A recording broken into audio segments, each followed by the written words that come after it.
What's up guys, it's Matt from Doormat Studios here. I'm just showing off a quick build I decided to do a few days ago.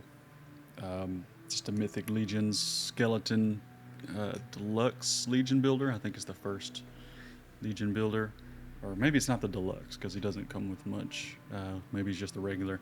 Anyway, this is I just kind of finished a few projects and decided kind of last minute I feel like doing something. So let me just put something together for a video. So I strapped the phone in overhead and just kind of knock this out in a few hours.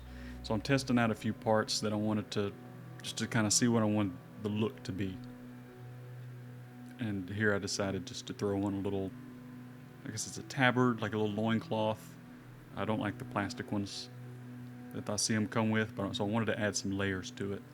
So this here I'm adding a chainmail fabric on there. Not chainmail, but it's a mesh fabric, and I paint it silver. Then it looks like a good scaled chainmail. It's got a little stretch to it. It works really versatile stuff. So here I'm trying out some leather strappings, as I didn't like the two, or the shoulder, the pauldrons. I didn't like the double. It just seemed too big, too bulky. But going with one, adding some straps in, I thought that would work well. So I'm just using this real leather, just scraps that I had in the box. You can see this one's a different color. It just came from another figure. I tore it off of that. That when I was making the figure previously, it didn't work for it. So I just chop up some scraps. I grab a box of jump rings here in a second just to grab some visual interest to throw in there. I bought a box of all the different colors, but I always tend to go for this dark brass color just because it's a little more weathered looking.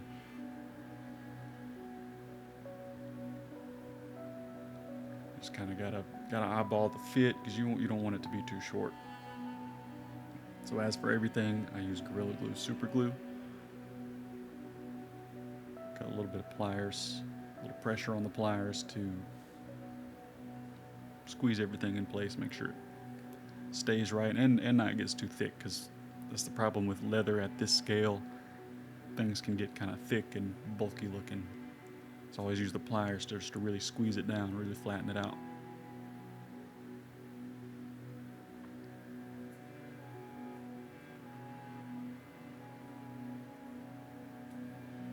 This is sped up, so as you can see, it was a very long process. So what I do here, I do this with all my fabrics that when I weather them, I just get a brand new X-Acto blade and just start chopping the bottoms of it to give it a good worn and tattered look. So this to look like worn and old tattered chainmail. And you'll see later that I do that to the blank fabric as well. So I'm going to do a test fit here just to kind of get the picture of what I want him to look like. So here I'm tearing up the sword. There was a lot of seam lines from the molding that was left over, and I wanted to clean that up. You see that I filmed this whole thing out of focus, so I apologize for that. And those little circles there on the handle, I guess that's where they had glued it in, but it had a big divot there, and I still couldn't get rid of it completely, but I did the best I could. And here I'm just chopping up the edges of the sword, make it look like he's been in battles, because it's a skeleton risen from the dead, probably centuries old. A brand new shiny sword was not going to cut it, basically. So I really went to town on this thing, kind of getting it chopped up and worn and weathered. And then I'm going to coat it in a product you'll see here in a second. It's from Citadel. It's a technical paint called Typhus Corrosion, and that is hell on your paintbrushes. So if you use it, use an old paintbrush, because you can really never get rid of it. It's a gritty thing. You put it on there really thick. That's the product here. And you'll see that I put it on there really thick. It looks like I'm just slopping it all over the sword. But as it dries, it'll thin out and leave only those grits. So you'll start, see there, it'll pick up in the light. This is another section I did almost completely out of focus also. But see there at the bottom, all those grits. It'll dry, and then I can paint over it with some rust paint, and it'll look like a rusty, worn out sword. But you gotta let that dry, it takes forever. So I skipped over the part where I base coated the leather, but I use Rhinox hide. I paint all my leather this way. I use this same brush and just kind of dry brush scrag brown and then an Iraqi sand to give it a good worn edges. I go heavy on the scrag and then a little bit lighter on that sand color, just to give it. There's a good picture of it there. So here I'm going to get ready to do all my airbrushing. For all my metal parts, I use Tamiya Chrome Silver. It's great. I use it on every figure that uses metal. Airbrushing that, it gives it a good solid base. I don't really care to use other acrylics because they tend to wear off easier. That gives it a good solid state.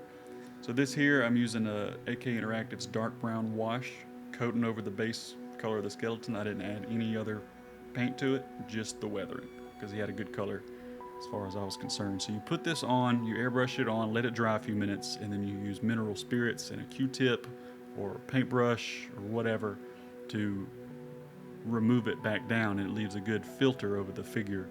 I learned this from the Grimdark Compendium.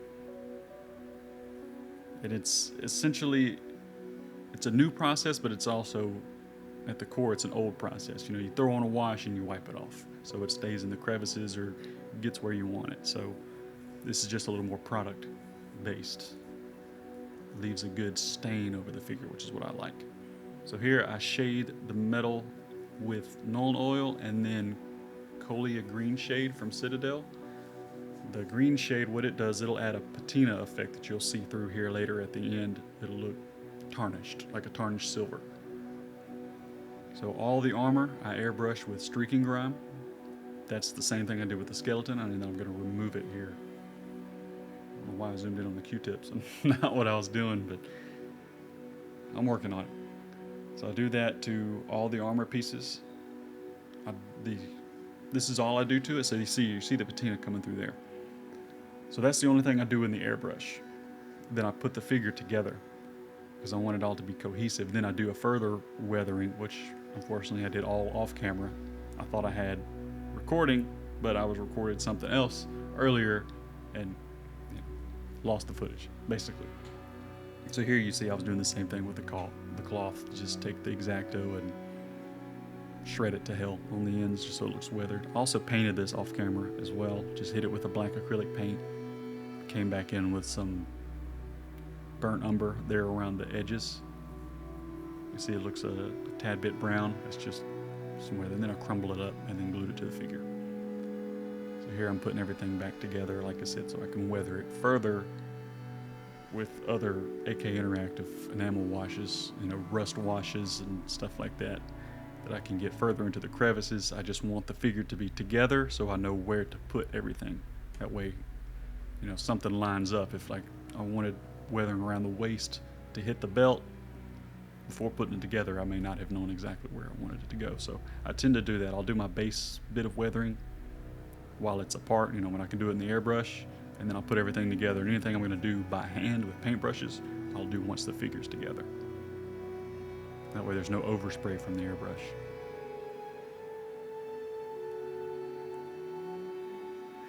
So there's the original, and then here you can see a few close-ups of it. As you see in the crevices, I did some more washes and stuff off camera, but I'll try to grab that stuff on camera next time.